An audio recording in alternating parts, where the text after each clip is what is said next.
शांति। आज 28 मई 2022 दिन शनिवार की साकार मुरली। आइए अब सुनते हैं मीठे बाप दादा के मधुर महावाक्यों को। मीठे बच्चे, तुम्हारा प्यार आत्मा से होना चाहिए।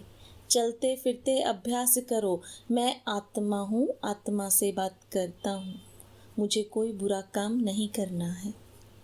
प्रश्न, बाप द्वारा रचा हुआ यज्ञ जब तक चल रहा है तब तक ब्राह्मणों को बाप का कौन सा फरमान जरूर पालन करना है? उत्तर, बाप का फरमान है, बच्चे, जब तक यह रुद्र यज्ञ चल रहा है तब तक तुम्हें पवित्र जरूर रहना है।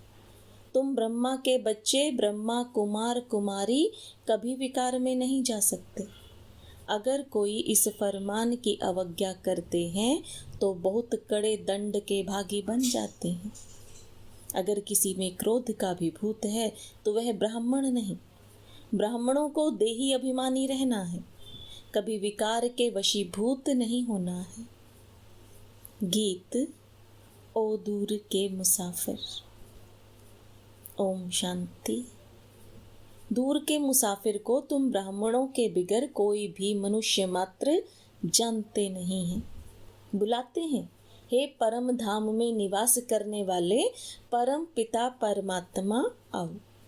पिता कहते हैं, परंतु बुद्धि में नहीं आता है कि पिता का रूप क्या है, आत्मा क्या है। बस समझते हैं आत्मा भ्रकुटी के बीच सितारे समान रहती है, बस, और कुछ नहीं जानते। हमारी आत्मा में 84 जन्मों का पाठ भरा हुआ है। इन बातों का कुछ भी ज्ञान नहीं है। आत्मा इस शरीर में कैसे प्रवेश करती है यह भी नहीं जानते हैं। जब अंदर चुर-पुर होती है तब पता पड़ता है कि आत्मा ने प्रवेश किया। फिर जब परम पिता परमात्मा कहते हैं तो यह भी आत्मा ही पिता कहती है। आत्मा जानती है यह शरीर लौकिक पिता का है, हमारा बाप तो वह निराकार है। जरूर हमारा बाप भी हमारे जैसा बिंदी स्वरूप होगा। उनकी महिमा भी गाते हैं। मनुष्य सृष्टि का बीज रूप ज्ञान सागर पतित पावन है, परंतु कितना बड़ा व छोटा है यह सबकी बुद्धि में नहीं बैठता है। पहले तुम्हारी बुद्धि में भी नहीं था कि हमारी आत्मा क्या है। बल परमात्मा को याद करते थे कि हे परम पिता, परंतु कुछ भी जानते नहीं थे। बाप तो निराकार है, फिर वह पतित पावन कैसे ठहरा? क्या जादू लगाते हैं? पतितों को पावन बनाने जरूर यहाँ आना पड़ता है। जैसे हमारी आत्मा भी शरीर में रहती है, वैसे बाप भी निराकार है, उनको भी जरूर शरीर में आना पड़े। तब तो शिवरात्रि अथवा शिव जयंती मनाते हैं, परंतु वह पावन कैसे आकर बनाते हैं यह कोई भी जानते नहीं है। इसलिए कह देते हैं सर्वव्यापी। प्रदर्शनी में अथवा कहाँ भी भाषण आदि करने जाओ तो पहले पहले बाप की ही पहचान देनी है, फिर आत्मा की। आत्मा तो भ्रकुटी के बीच रहती है, उसमें ही सारे संस्कार रहते हैं। शरीर तो खलास हो जाता है। जो कुछ करती है वह आत्मा ही करती है। शरीर के ऑर्गन्स आत्मा के आधार पर ही चलते हैं। आत्मा रात को अशरीरी हो जाती है। आत्मा ही कहती है, आज मैंने आराम बहुत अच्छा किया है, आज मुझे आराम नहीं आया, मैं इस शरीर द्वारा यह धंधा करता हूँ, यह तुम बच्चों को आदत पड़ जानी चाहिए। आत्मा ही सब कुछ करती है। आत्मा शरीर से निकल जाती है तो उनको मुर्दा कहा जाता है, कोई काम का नहीं रहता। आत्मा निकलने से शरीर में जैसे बांस हो जाती है। शरीर को जाकर जलाते हैं तो तुम्हारा आत्मा के साथ ही प्यार है। तुम बच्चों को यह शुद्ध अभिमान होना चाहिए कि मैं आत्मा हूँ। पूरा आत्म अभिमानी बनना है। मेहनत सारी इसमें ही है। मुझ आत्मा को इन ऑर्गन्स द्वारा कोई भी बुरा काम नहीं करना चाहिए, नहीं तो सजा खानी पड़ेगी। भोगना भी तब भोगी जाती है जब आत्मा को शरीर है। बिगर शरीर आत्मा दुख भोग ना सके। तो पहले आत्माभिमानी फिर परमात्माभिमानी बनना है।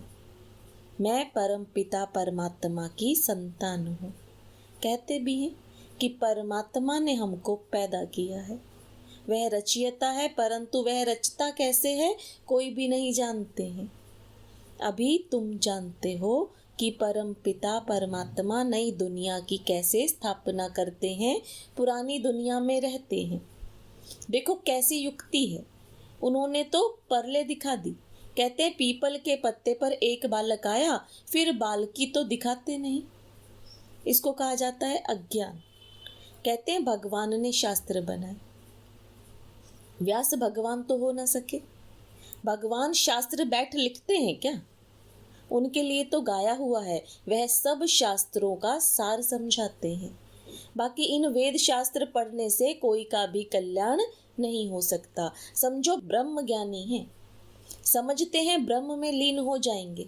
ब्रह्म तो महतत्व है, आत्माएं वहां रहती हैं। यह न जानने कारण जो आता है सो बोलते रहते हैं, और मनुष्य भी सत सत करते रहते हैं। बहुत ही हठ योग प्राणायाम आदि करते हैं, तुम तो कर ना सको। तुम नाजुक कन्याओं माताओं को क्या तकलीफ देंगे? पहले तो माताएं राज विद्या भी नहीं पढ़ती थी, थोड़ी सी भाषा सीखने के लिए स्कूल में भेजा जाता था, बाकी नौकरी तो करनी नहीं है। अभी तो माताओं को पढ़ना पड़ता है। कमाई करने वाला ना हो तो अपने पैरों पर खड़ी हो सके, भीख ना लेनी पड़े। नहीं तो कायदे अनुसार बच्चियों को घर का काम सिखाया जाता है। अब तो बैरिस्ट्री डॉक्टरी आदि सीखती रहती हैं। यहाँ तो तुमको कुछ करना नहीं है, सिर्फ पहले पहले कोई को भी बाप का परिचय देना है। निराकार को तो सभी शिव बाबा कहते हैं, परंतु उनका रूप क्या है कोई भी जानते नहीं है। ब्रह्म तो तत्व है। जैसे यह आकाश कितना बड़ा है, अंत नहीं पा सकते, वैसे ब्रह्म तत्व का भी अंत नहीं है। उनके अंश मात्र में हम आत्माएं रहती हैं, बाकी तो पोलार ही पोलार है। सागर भी अथाह है, चलते जाओ, पोलार का भी अंत नहीं पा सकते।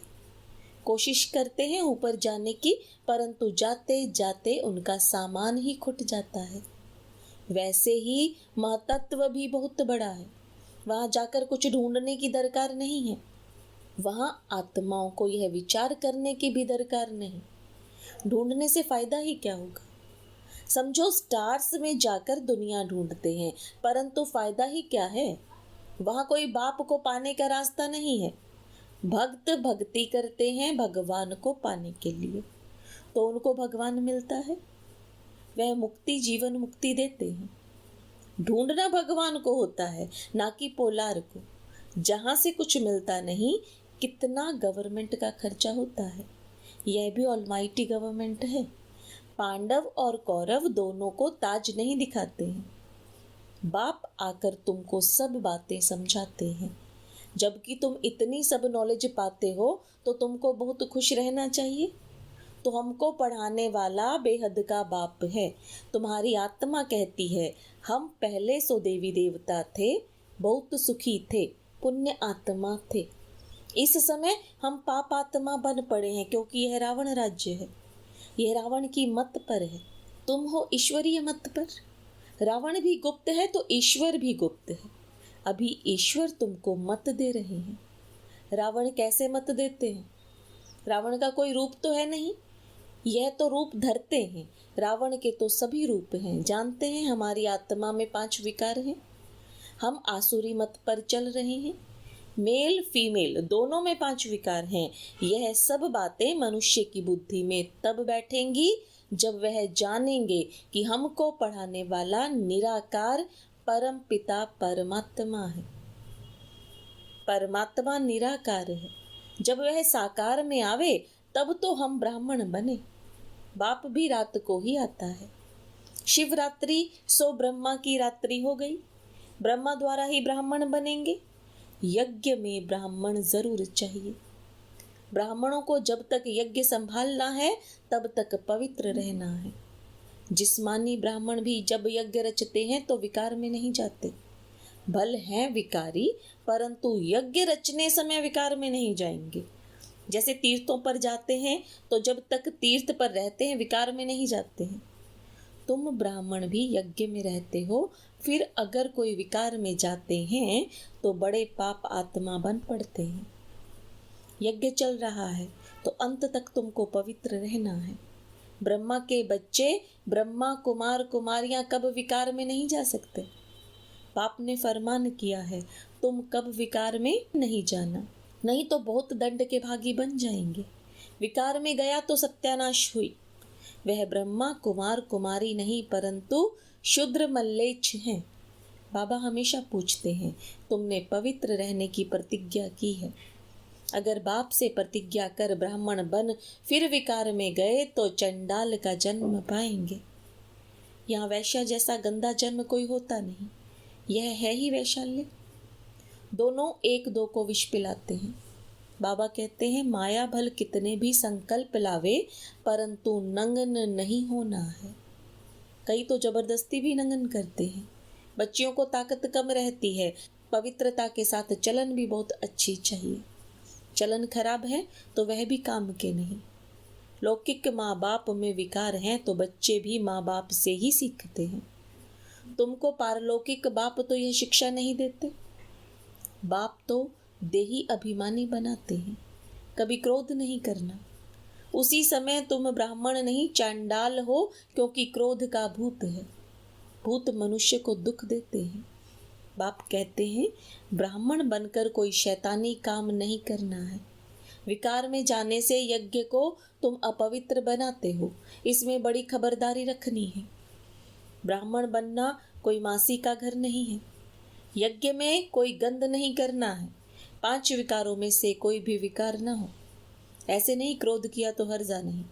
यह भूत आया तो तुम ब्राह्मण नहीं। कोई कहे यह तो मंजिल बहुत ऊंची है, नहीं चल सकते हो तो जाकर गंदे बनो। इस ज्ञान में तो सदा पवित्र हर्षित रहना पड़े। पतित पावन बाप का बच्चा बनकर बाप को मदद देनी है। कोई भी विकार नहीं होना चाहिए। कोई तो आते ही फट से विकारों को छोड़ देते हैं। समझना चाहिए हम रुद्र ज्ञान यज्ञ का ब्राह्मण हूँ। हमारे से ऐसा कोई काम नहीं होना चाहिए जो दिल खाती रहे। दिल रूपी दर्पण में देखना है कि हम लायक हैं। भारत को पवित्र बनाने के हम निमित्त हैं तो योग में भी जरूर रहना है। सन्यासी लोग सिर्फ पवित्र बनते हैं, बाप को तो जानते ही नहीं।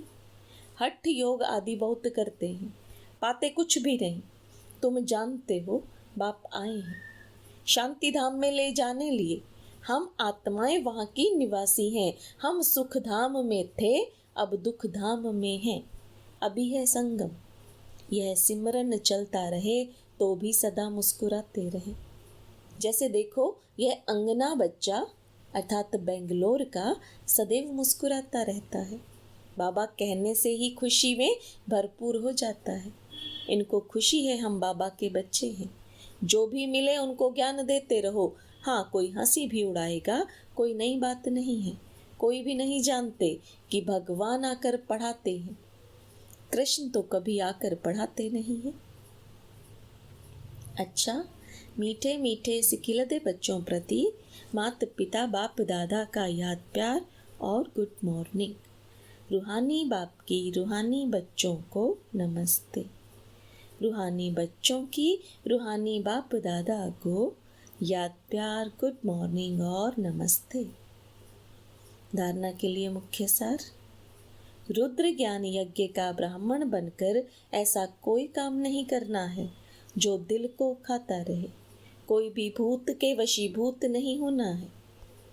पतित पावन बाप का पूरा मददगार बनने के लिए सदा पवित्र और हर्षित रहना है। ज्ञान का सिमरण कर मुस्कुराते रहना है।